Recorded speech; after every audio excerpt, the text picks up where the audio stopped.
hadis ini ya, bagaimana perjuangan seorang pemuda yang menganut agama tauhid, agama yang lurus, agama yang benar. Seorang penyihir pada zaman raja itu ya, tukang sihirnya ini sudah tua. Jadi raja ini menyuruh, tukang sihir ini menyuruh kepada raja ya, untuk menggantikan dia. Sehingga si raja menyuruh untuk penyihir untuk mencari seorang pemuda. Dapatlah seorang pemuda. Dapat pemuda, diajarin pemuda ini sihir, diajarin sihir. Tetapi pemuda ini sebelum dia ke tukang sihir, dia selalu mampir kepada pendeta. Dia mampir ke pendeta untuk belajar apa yang di ajaran pendeta ini. Setiap mampir, akhirnya ilmu yang diberikan oleh pendeta nyerap dalam diri dia. Lalu suatu ketika, qadarullah, kejadian, ada sebuah rombongan yang berjalan dan dihadang oleh hewan yang besar. Akhirnya pemuda ini membandingkan antara ilmu penyihir dengan ilmu pendeta. Ternyata ilmu penyihir tidak mempan dengan hewan tersebut. Tetapi yang mempan adalah ilmu pendeta. Jadi laki-laki ini mengambil batu. Nah, bahasa kita sekarang mah ya, dengan batu itu ya diucapkan doa-doa yang diajarkan oleh pendeta itu. Maka si anak muda ini melempar hewan yang besar tersebut. Saat itu juga hewan yang besar itu mati. Akhirnya si pemuda lebih condong kepada ajaran pendeta ini, bukan ajaran tukang sihir. Kan zaman dulu mah ya lagi maraknya tukang sihir. Jadi segala sesuatu itu diserahkan kepada tukang sihir. Nah, sehingga laki-laki ini ya, memberitahukan peristiwa ini kepada pendeta. Sehingga pendeta tersebut mengatakan, kamu lebih tinggi sekarang ilmunya daripada aku. Tapi jangan ceritakan masalah ini kepada siapapun. Sebab kalau kamu menceritakan, kamu akan mendapatkan banyak ujian, kata pendeta. Faktanya betul diceritakan, lalu kemudian si pemuda ini mendapatkan banyak ujian. Contohnya, dia datang ya, pada suatu ketika kawan seorang raja ini dia terkena sakit mata. Sampai-sampai karena sakit mata kawannya ini jadi buta. Nah, disuruhlah pemuda ini untuk menyembuhkan kawan si raja ini. Kata si raja, kamu kan sudah belajar tuh jadi penyihir saya. Jadi sekarang kamu sembuhkan teman saya, kata si raja. Apa kata si pemuda? Bukan saya yang menyembuhkan, tapi Tuhan saya dan Tuhanmu, kata pemuda ini. Apa kata si raja? Loh, emang ada Tuhan kamu selain saya? Kata si raja. Yang menyembuhkan ini adalah Tuhanku dan Tuhanmu. Akhirnya pemuda ini ditangkap dan mau dibunuh kalau dia tidak kembali kepada agama sebelumnya. Tapi karena pemuda ini kekeh dengan teguh dalam pendirian dia, tetap si raja membawa pasukan, menyuruh pasukan ini membawa seorang pemuda pergi ke gunung supaya untuk dilemparkan supaya dia mati. Akhirnya pemuda ini berdoa, ya Allah, lindungilah saya dari kejahatan si raja, kata pemuda ini. Allah mendengarkan doa si pemuda ini. Akhirnya gunung itu guncang. Yang jatuh bukan si pemuda, tapi pasukan-pasukan itu yang jatuh ke dalam dari gunung itu ya, ke bawah ke tebing itu. Semua pasukan itu mati. Balik lagi si pemuda ini, loh, anak ini bisa balik ya? Kemana ini pasukan saya? Kata si raja. Jatuh, kata si pemuda. Kok bisa jatuh? Kata si raja. Itu atas izin Allah. Engkau memerintahkan mereka untuk menjatuhkanku ke gunung, tetapi mereka dijatuhkan oleh Allah. Kalau begitu, kata si raja, diperintahkan lagi pasukannya lebih banyak untuk membawa anak muda ini ke laut, ke danau gitu ya, ke kapal, supaya untuk ditenggelamkan.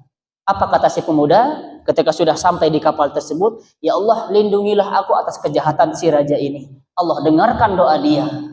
Sehingga yang tenggelam siapa? Si pemuda atau pasukan-pasukan ini? Si pasukan ini tenggelam. Balik lagi si pemuda ini. Kemana pasukanku, kata si raja? Tenggelam karena Allah. Allah menenggelamkan mereka. Kok kamu tidak tenggelam, katanya. Akhirnya saya tidak, apa kata si pemuda ini? Engkau tidak akan mampu untuk membunuhku, katanya. Bagaimana caranya, kata si raja, biar kamu bisa terbunuh? Ada caranya, kata si pemuda. Dikasih tahu.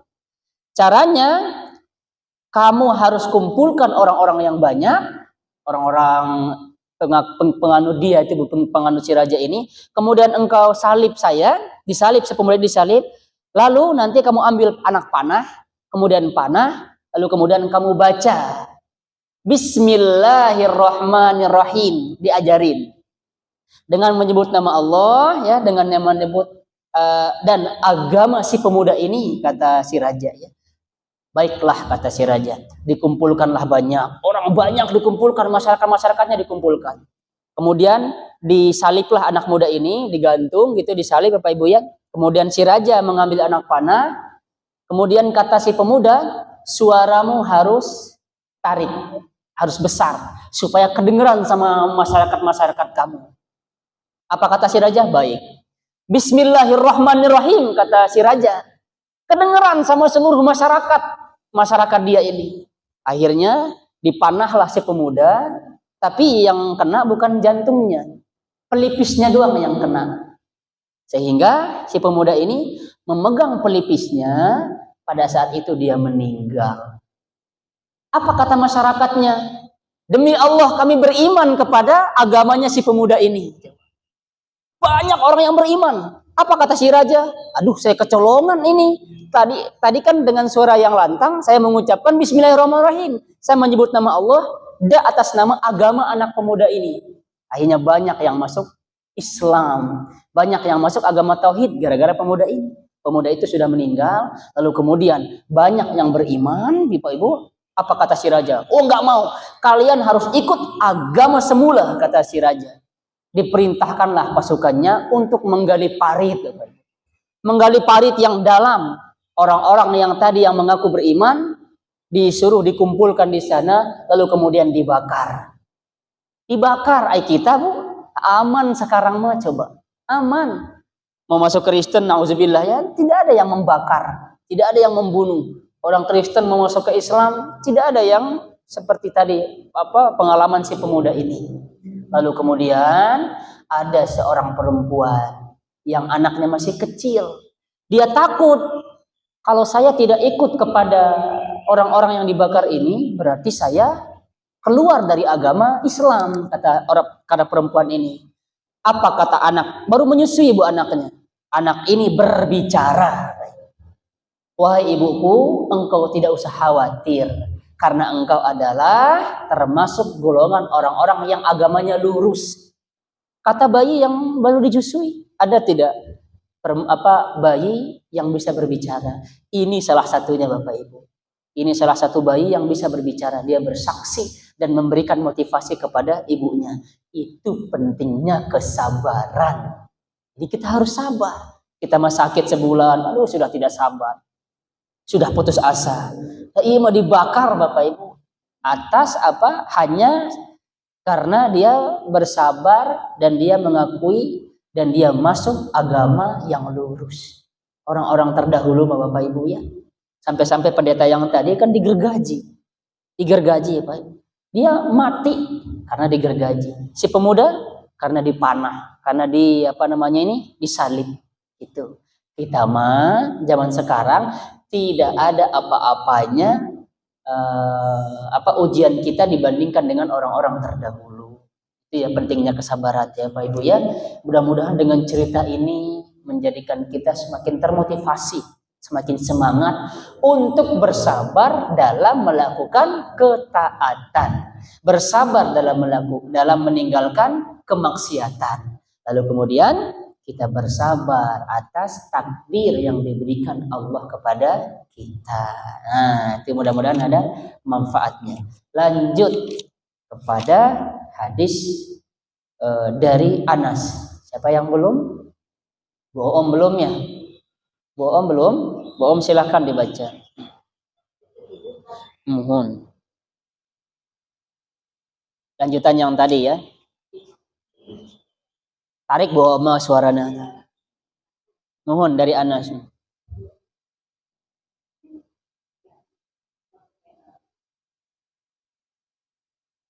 Dari Anas radhiyallahu anhu, dia berkata, Rasulullah yang salah menjumpai seorang wanita yang sedang menangis di atas. Maka beliau bersabda, bertakwalah pada Allah dan sabarlah. Wanita itu berkata, pergilah dari sini karena sesungguhnya kamu tidak tertimpa musibah sebagaimana yang aku alami. Wanita itu tidak tahu bahwa yang berkata adalah Nabi. Kemudian ada seseorang yang memberitahukan kalau itu adalah Nabi Shallallahu Alaihi Wasallam. Maka wanita itu segera datang ke rumah beliau Shallallahu Alaihi Wasallam dan tidak mampu menjumpai para penjaga pintu. Sehingga dengan mudah ia memasuki, kemudian ia berkata, aku tidak tahu kalau yang berkata tadi adalah kau. Kalau beliau bersabda, sesungguhnya sabar itu hanyalah pada goncangan pertama dari musibah itu. Insya Allah. Ini ceritanya Bapak Ibu ya.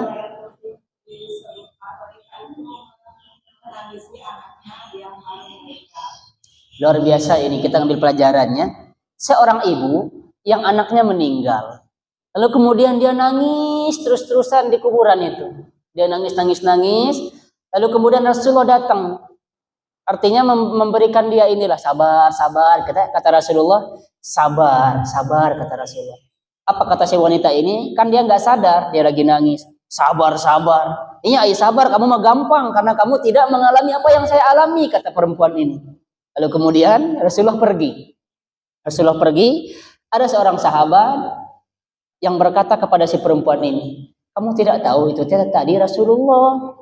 Itu tadi Rasulullah, kata sahabat ini. Oh iya, kata si perempuan. Akhirnya perempuan ini langsung datang ke rumah Rasulullah untuk minta maaf. Ya Rasulullah, maaf tadi saya kira itu bukan engkau, ya Rasulullah. Apa kata Rasulullah? Sesungguhnya sabar yang mendapatkan pahala itu adalah ketika pertama kali ujian itu datang kepada kita, lalu kemudian kita bersabar, itulah yang mendapatkan pahala. Tapi kalau sudah selesai, lalu kemudian kita bersabar, itu tidak mendapatkan pahala. Itu ya, kata Rasulullah. Intinya Bapak Ibu, walaupun anak misalkan meninggal, itu kan semua dari Allah. Ya, dititipkan kepada kita, yang namanya titipan pastikan diambil lagi. Menangis mah wajar, nangis itu wajar, tapi jangan nangis sampai meratap, itu tidak baik. Ataupun yang suaminya misalkan meninggal, jangan sampai lupa diri Bapak Ibu. Lupa diri mah sambil pukul-pukul ya, tarik-tarik rambut, tarik-tarik pakaian. Justru itu yang menyiksa suami. Maka kita baca innalillahi wa inna ilaihi raji'un, alhamdulillah innalillahi wa inna ilaihi raji'un. Kemudian kita sabar, menangis. Itu manusiawi. Tapi jangan sampai hilang kesadaran, memukul-mukul diri, itu yang tidak baik. Justru itu kita mendapatkan dosa. Suami juga kena azab gara-gara itu.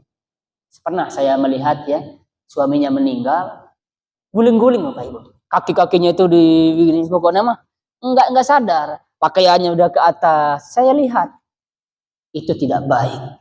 Tidak baik. Ibu cukup bersabar saja.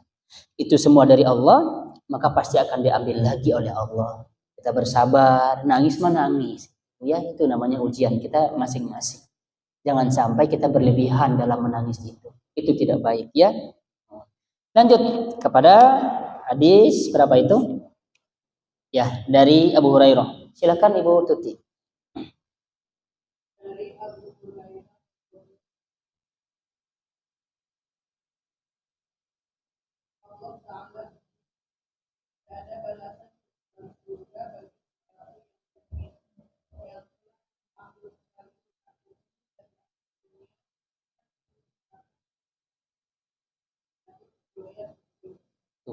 Tidak ada ganjaran lain Bapak Ibu kecuali surga. Ya, bagi orang yang mengharap pahala, dia sabar. Kalau Allah mengambil kekasihnya, Kekasihnya di dunia ya. Ibu misalkan kekasihnya siapa? Bisa jadi anak. Misalnya kita cinta kepada anak, cinta kepada suami, cinta kepada orang tua. Ketika diambil oleh Allah, dia bersabar dan mengharap pahala.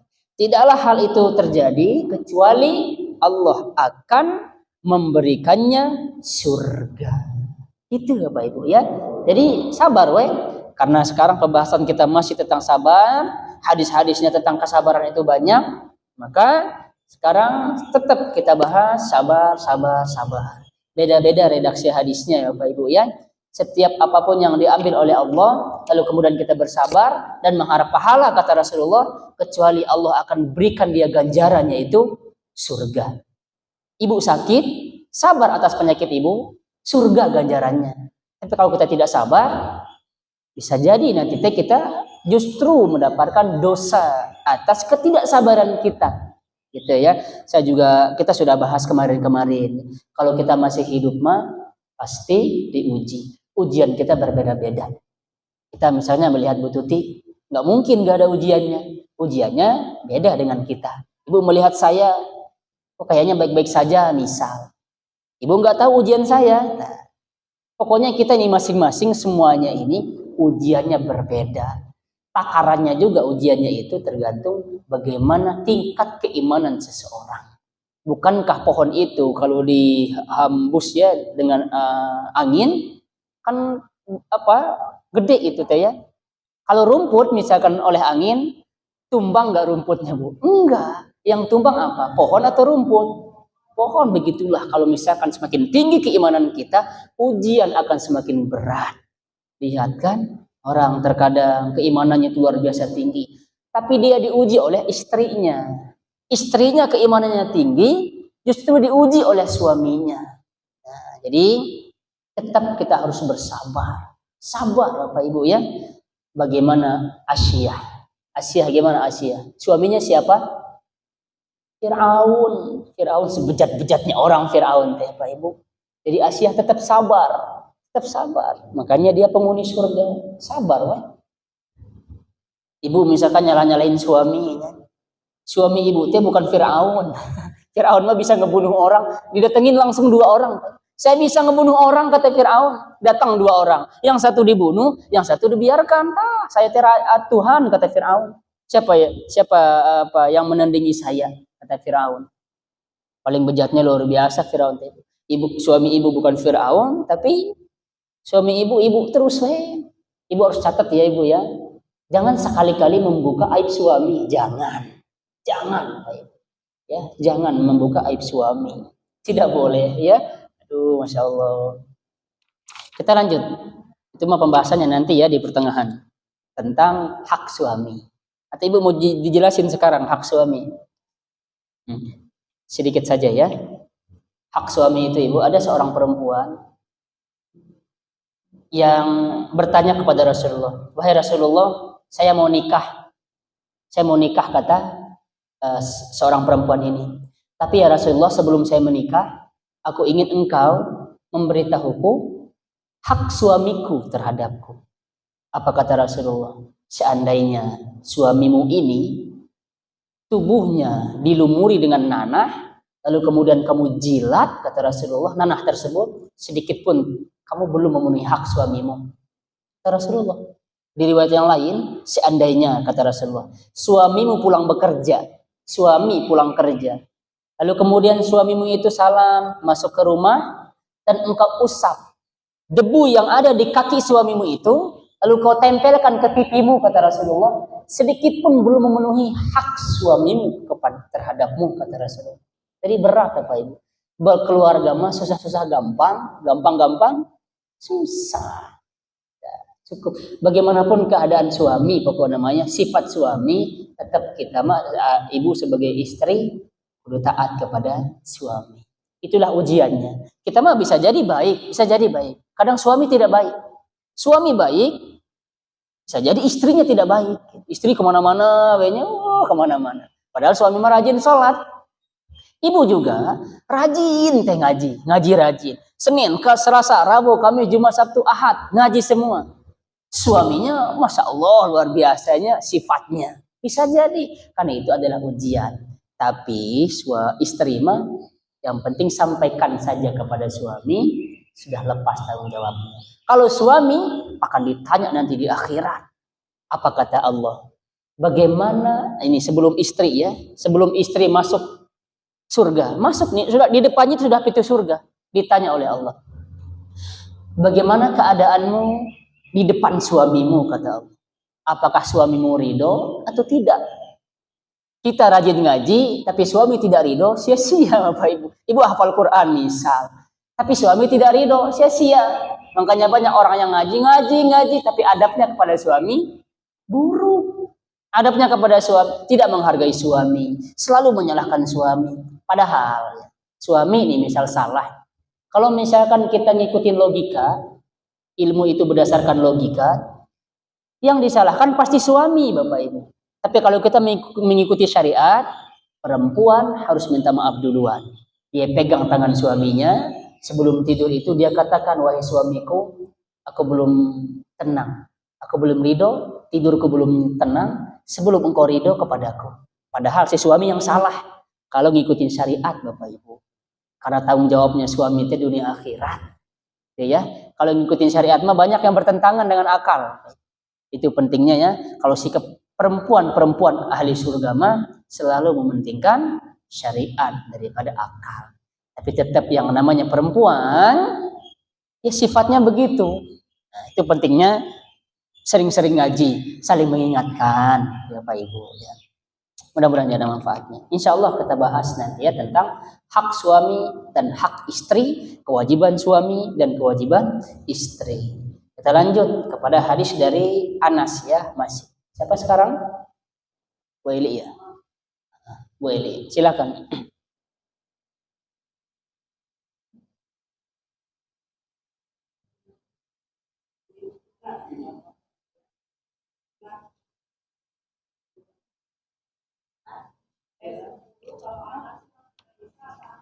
Oh, dua-dua. Anas dari Anas.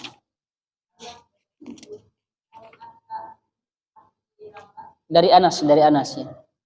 Sebelumnya.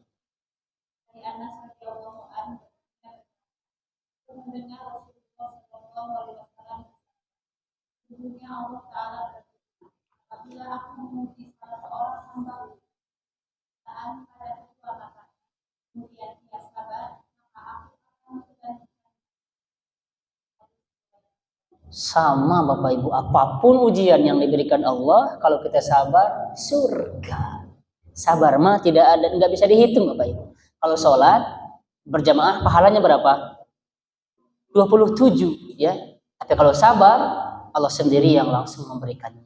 Sabar. Lanjut ya, hadis ke 9 ya, 10. Ibu Nunung silahkan. Harusnya kita bangga nih Bapak Ibu ya, kita baca hadis.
Masya Allah, keren Bu ya.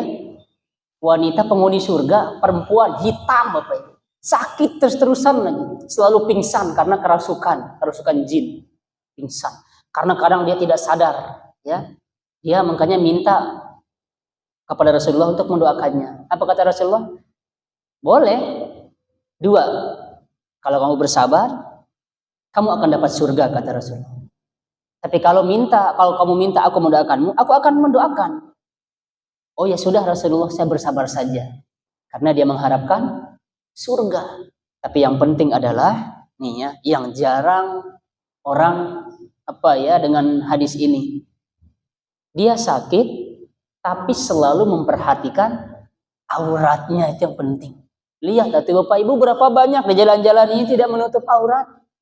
Padahal dalam syariat kalau orang itu sakit tidak mengapa tersingkap auratnya. Tapi dia Masya Allah tidak mau supaya kelihatan auratnya. Ya Rasulullah, nggak apa-apa engkau tidak mendoakanku supaya sembuh. Tapi tolong doakan aku ya Rasulullah supaya nanti ketika aku tidak sadar, supaya auratku ini tidak terbuka. Maka Rasulullah mendoakan dia ketika dia masukkan jin lagi, dia tidak sadar, Rasulullah mendoakan dia supaya auratnya tidak terbuka. Maka ketika dia sakit itu, auratnya tidak terbuka atas izin Allah Bapak Ibu. Yang kita garis bawahi di sini ya, orang sakit tapi masih tetap mempertahankan auratnya. Kita ada beberapa masjid Bapak Ibu ya, saya sindir kemarin tentang aurat. Karena banyak di antara mereka Masya Allah tangannya masih di sini ya, baju. Pakaian mah bagus, kerudungnya, tangan di sini, kaki terbuka, itu pan aurat. Tapi alhamdulillah kemarin saya ngisi kajian lagi, sudah banyak di antara mereka itu yang pakai kaos kaki kalau ngaji. Jangan kalah sama seorang perempuan ini Bapak Ibu. Makanya Allah mah tidak melihat dia hitam, dia jelek atau apa, enggak. Yang Allah lihat itu ketakwaan dia, hatinya yang dilihat. Ini kan kata apa ya Ibnu Abbas, seorang perempuan hitam sakit-sakitan lagi, tapi dia ahli surga. Nah ini dia. Enak ya Ibu belajar hadis mah, karena banyak nanti motivasi kita kalau belajar hadis. Yang imannya turun, silakan baca hadis. Pasti naik lagi nanti keimanannya. Karena kita akan membandingkan ujian kita dibandingkan ujian orang-orang terdahulu. Ini kita mah beda. Kita mah ngelihatnya hartanya lebih banyak, bukan ujiannya, ya. Kan kita mah melihat kalau ya begitulah ya Bu ya, dan masalah harta mah nanti saja itu, nanti terlalu jauh pembahasannya. Kita lanjut, silakan Ibu Neni. Dari Abu Abdurrahman bin Abdullah radhiyallahu, dia berkata, seakan-akan aku masih berkata, waktu menceritakan salah seorang dari para nabi dipukuli kaumnya sehingga mengumpulkan darah, dan dia mengusap darah dari mukanya sambil berdoa, ya Allah, ampunilah kaumku.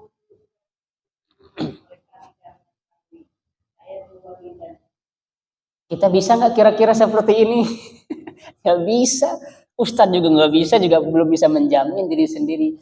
Misalkan ngezolimin saya, ya Allah, maafin dia karena dia tidak tahu. Belum tentu. Ini mah seorang nabi, coba. Jangankan nabi ini ya, Nabi Muhammad sendiri pun gigi beliau patahnya, ini teh luka. Yang kesel siapa kira-kira? Bukan Rasulullah, tapi malaikat yang kesel. Muhammad, kata malaikat, udah engkau perintahkan aku untuk mengangkat gunung ini dan aku tumpukan kepada umat yang jahil-jahil ini, kata malaikat.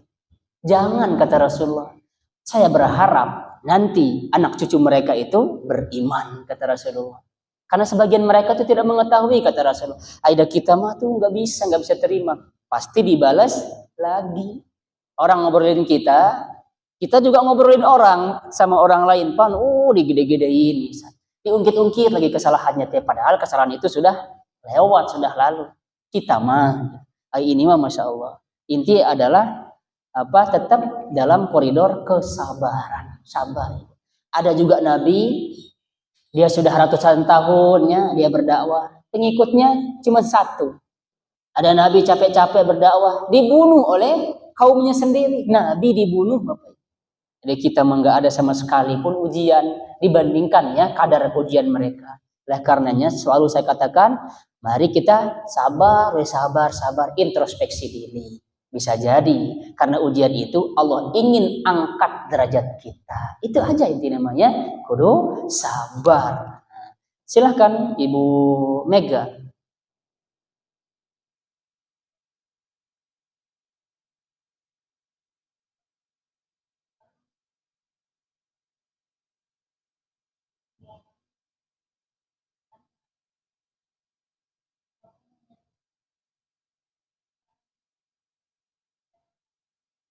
Nah, jadi kalau misalkan ibu kutusuk duri, jangan ucing jangan gitu supaya dapat pahala. Astagfirullahalazim tak gitu. Jadi benar itu. Astagfirullahalazim tuh gitu. Ya Allah kita atau zikir jangan ucing. Ganti sekarang mah. Tetap bakal dapat pahala kata Rasulullah. Itu dia kelebihan orang mukmin mah. Misalkan orang kafir, dia bersabar atau tidak bersabar, enggak dapat pahala mereka mah. Tapi tetap dapat keuntungan dunia. Gitu orang kafir mah. Ya, sama aja ini Bu ya, ujian-ujian. Setidaknya Ibu kalau baca hadis, Ibu tidak asing lagi ya dari Abu Sa'id. Siapa Abu Sa'id teh? Jangan ngedengerin nama-nama artis terus. Dari Abu Hurairah, dari Ummu Salamah, dari Atha misalkannya, dari Ibnu Mas'ud, dari Ibnu Abbas, kan banyak, dari Ibnu Umar. Nanti lama-lama Ibu juga ngebacanya bakal lancar. Karena ini kita belum terbiasa, enggak apa-apa. Nanti mah nama-nama ini tidak bakal asing lagi di telinga ibu-ibu nanti. Ya, insya Allah lah nanti kalau kita rihlah lagi. Ini salah satu pertanyaannya. Siapa saja sahabat-sahabat Rasulullah? Ibnu Abbas, ibu bilang begitu, alhamdulillah dapat hadiah. Siapa? Ibnu Umar misal. Atha misalkannya, Abu Hurairah, ibu kan tidak asing lagi. Ya, ibu sebutin deh semua yang ibu ingat, yang ibu pernah dengar di telinga. Dari Ibnu Mas'ud udah banyak ibu ya. Sama saja ini mah bakal tetap dapat pahala kalau kita sabar. Lanjut Ibu Iis dari Ibnu Mas'ud. Oh ya ini Ibnu Mas'ud. Silahkan.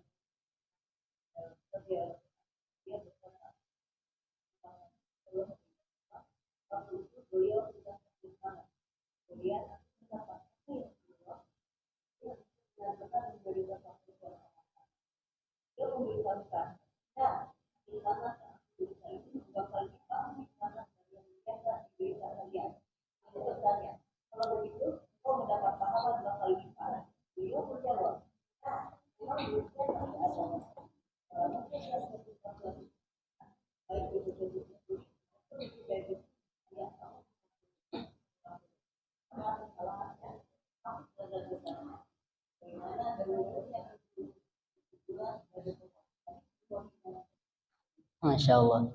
Ibu harus tahu ya, panasnya Rasulullah 2 kali lipat dibandingkan panasnya kita. Panasnya Rasulullah mah 2 kali lipat. Gitu ya. Masya Allah. Jadi setiap orang yang terkena musibah, gangguan, ya, baik duri ataupun yang lain, lalu kemudian dia sabar, maka pertama ya, Allah menggugurkan dosa-dosanya. Nah, ini kan tambahan hadisnya ya ini. Kalau kita sabar, dosa kita akan berguguran. Plus kalau kita sabar, Allah akan memberikan kita pahala. Gitu. Dosa berguguran itu seperti yaitu daun-daun yang ada di pohon berguguran. Begitulah dosa kita pun juga berguguran. Ya, jadi kalau dapat ujian, bersabar pokoknya. Kalau kita sabar, pertama dosa kita berguguran, lalu kemudian Allah juga memberikan kita pahala atas kesabaran kita. Itu ya hadis tambahan tentang kesabaran. Lanjut.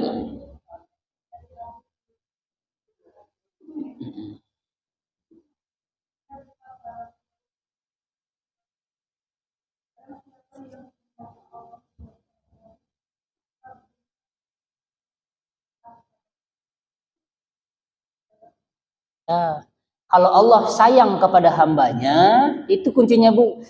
Pasti Allah itu akan memberikan ujian cobaan. Gitu intinya. Berarti kalau misalkan ibu, ya para jamaah semua, tidak pernah diberikan ujian, itu tandanya Allah tidak sayang.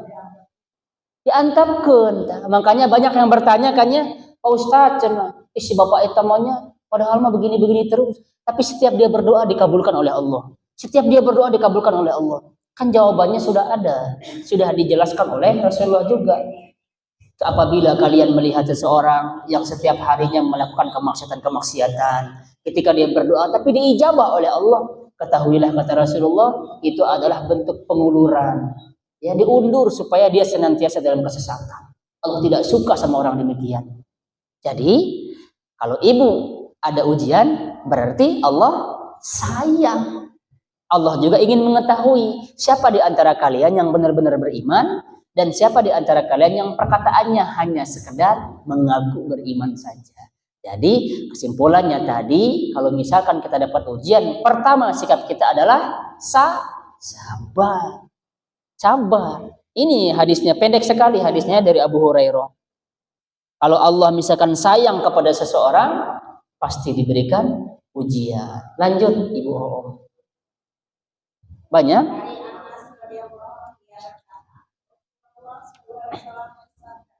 Janganlah salah seseorang di antara kalian menginginkan mati karena suatu kesulitan. Andainya terpaksa harus terus berbuat demikian.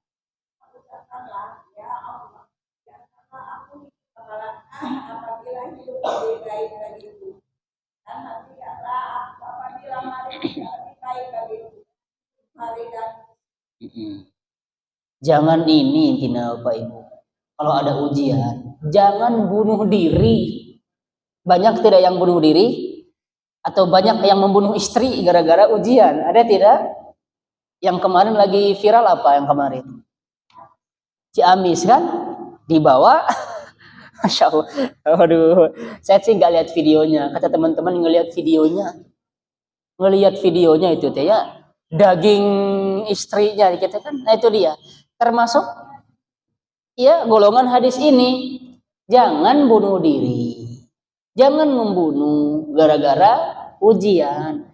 Ujian itu pasti ada solusi. Karena kita tidak membaca, kita jauh dari Allah, jauh dari tuntunan Rasulullah.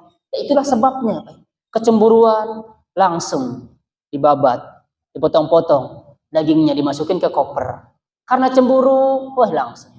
Karena hutang, langsung kan berbuat apa seakan-akan dia ini malaikat maut, langsung tek main-main bunuh-bunuh saja. Itu disebabkan karena jauhnya dari petunjuk Allah, jauh dari petunjuk Rasulullah SAW. Tapi Bapak Ibu, masalah sakit mah ada seorang sahabat yang berdoa karena dia mau mengharapkan pahala ini dan mengharap surga. Dia berdoa supaya dia demam setiap sore. Setiap sore dia berdoa kepada Allah supaya dia demam.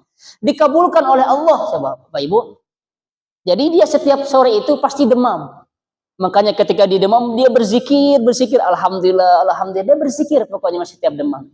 Jadi setiap dia demam itu dia selalu dapat pahala. Aida kita mah nggak akan mungkin ada merenang di zaman sekarang mah. Siapa yang mau minta sakit? Nggak ada, Bapak Ibu ya. Mintanya apa? Sehat, normal, Pak. Normal, pasti kita minta sehat. Lihat sahabat.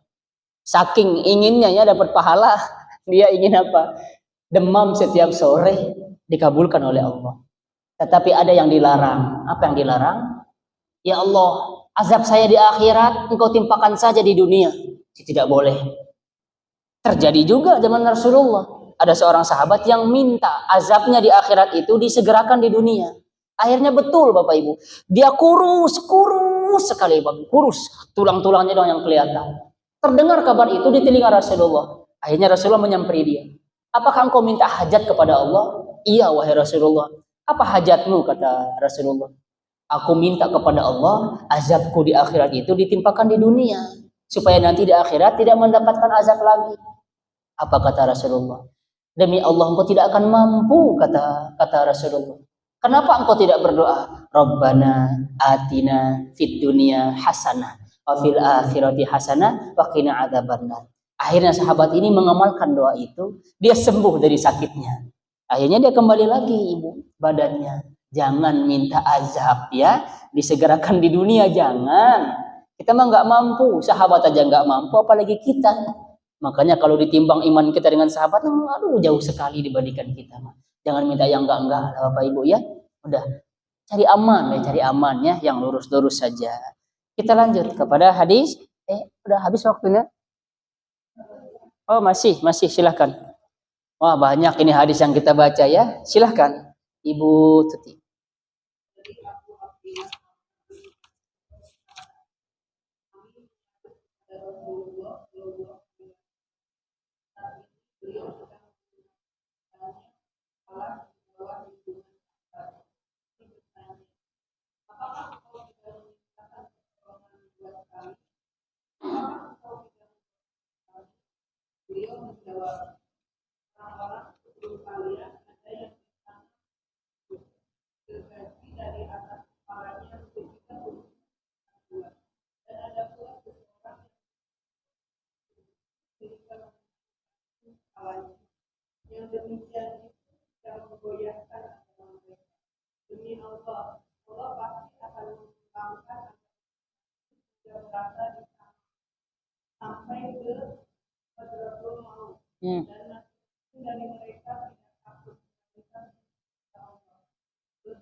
Ada di antara kita yang digergaji Bapak Ibu gara-gara mempertahankan agama? Gak ada. Zaman dulu mah kita lihat ya ujiannya ya. Ada orang yang ditanam terkadang ditanam cuma sampai ke sini doang, sampai di badannya. Lalu kemudian digergaji dianya. Ada seorang wanita ditusuk kemaluannya, ditusuk kemaluannya tuh. Hanya supaya dia kembali ke agama nenek moyangnya. Makanya sahabat-sahabat yang tidak tahan melihat itu adalah ada juga sahabat yang di perutnya itu ya disimpan batu yang panas. Batu yang gede, panas itu tuh diangkat, dibuka bajunya, disimpan di perutnya. Batu gede. Itu orang yang mempertahankan agamanya. Makanya seorang sahabat, ya Rasulullah, tidakkah engkau mau mendoakan? Ini saudara-saudara kita ini tertindas, kata sahabat. Apa kata Rasulullah? Coba. Kalian ini orang yang terburu-buru. Padahal kalau ini sabar, surga, jaminannya surga. Dia kadang ditanam, ya, dikubur dia, digergaji. Oh banyak Bapak Ibu, ujian-ujian orang terdahulu mah ya. Kadang disayat doang, sedikit-dikit demi sedikit, supaya dia kembali ke agama yang semula. Disayat sedikit-dikit Bu, nanti lagi. Sayat lagi, nanti lagi. Sayat lagi, nanti lagi. Dikasihlah apa yang membuat dia perih itu. Akhirnya orang-orang pada saat itu teriak-teriak. Itu ujiannya orang terdahulu dibandingkan kita. Jadi kalau misalkan kita ada ujian, bandingkanlah ujian ini dengan orang-orang terdahulu. Bandingkan ujian ini dengan ujian orang-orang yang lebih berat daripada kita, maka kita akan menjadi orang yang bersyukur. Alhamdulillah ya Allah, ujian saya segini. Dibandingkan dengan saudara-saudaraku yang itu misalnya, kalau sekarang mungkin Palestina lah. Palestina tuh Ibu sedikit-dikit bombardir, kita mah nggak ada apa-apanya, aman lagi kita mah ya. Gitu Ibu ya, mudah-mudahan ya kita termasuk orang-orang yang bersabar atas ujian kita. Lanjut hadis ke berapa? Dari Abdullah bin Mas'ud. Alhamdulillah. Kalau jam 1 mah enak ya, banyak yang kita baca hadisnya.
Hmm.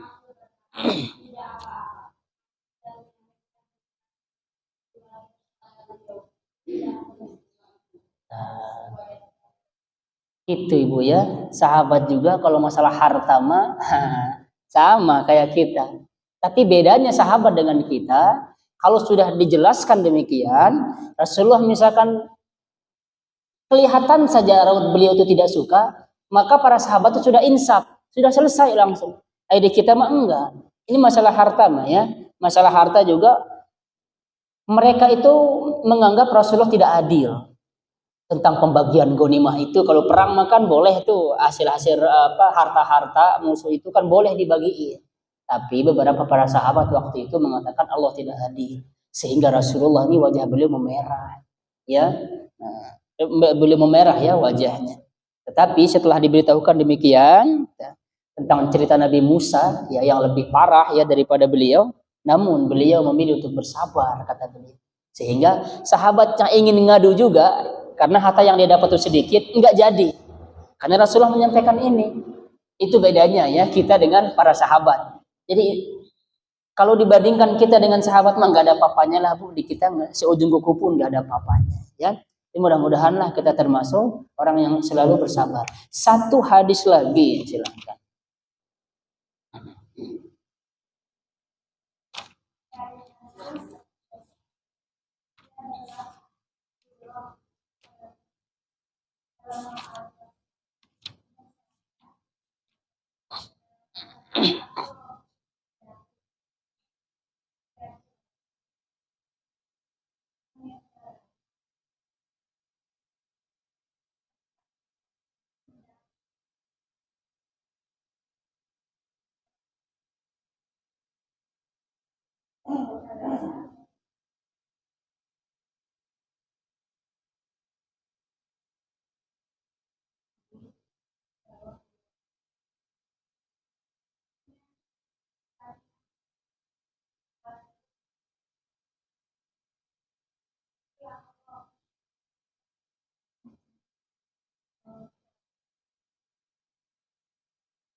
Tirmizi ya.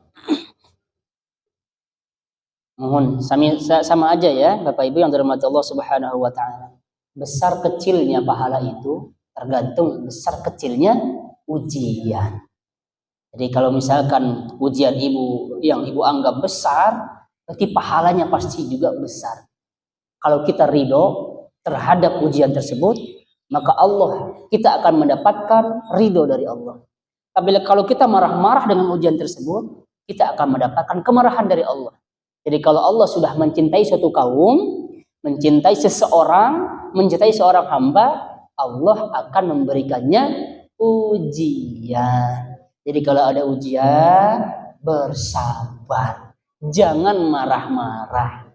Kalau misalkan kita sedih, wajar. Tapi jangan sedih terus-terusan.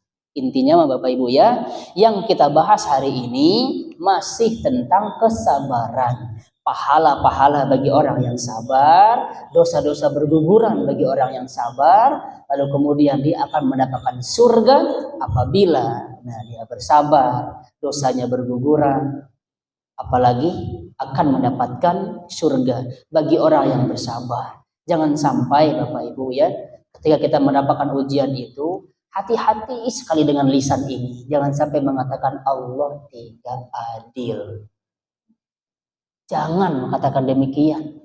Itu perkataan yang sangat zolim. Zolim itu perkataan. Ya jangan. Sebesar apapun ujian jangan. Atau misalkan harta kita segitu-gitu aja. Padahal si fulan dia kerjanya cuma 1 jam. Aduh, gajinya banyak. Kita kerja 20 jam misal. Gaji kita sedikit, bahkan kurang. Ya, kurang misalkan gaji kita. Jaga ini lisan teh, jangan sampai kita katakan Allah tidak adil. Tidak boleh Bapak Ibu. Ya. Ini perkataan orang tidak berilmu, perkataan yang sudah dirasuki oleh setan, perkataan yang orang-orang jauh dari petunjuk Allah Subhanahu wa taala. Saking banyaknya dosa seseorang ini ya, Allah ampuni loh Bapak Ibu. Dari mana Allah tidak adil coba? Dari mana Allah tidak adil?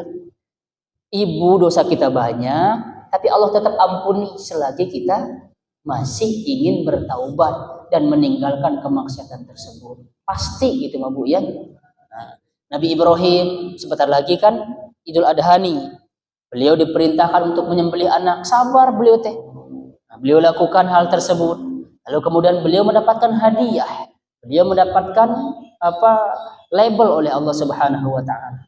Jadi jangan sekali-kali katakan Allah tidak adil, jangan. Ya, mudah-mudahan ini ada manfaatnya.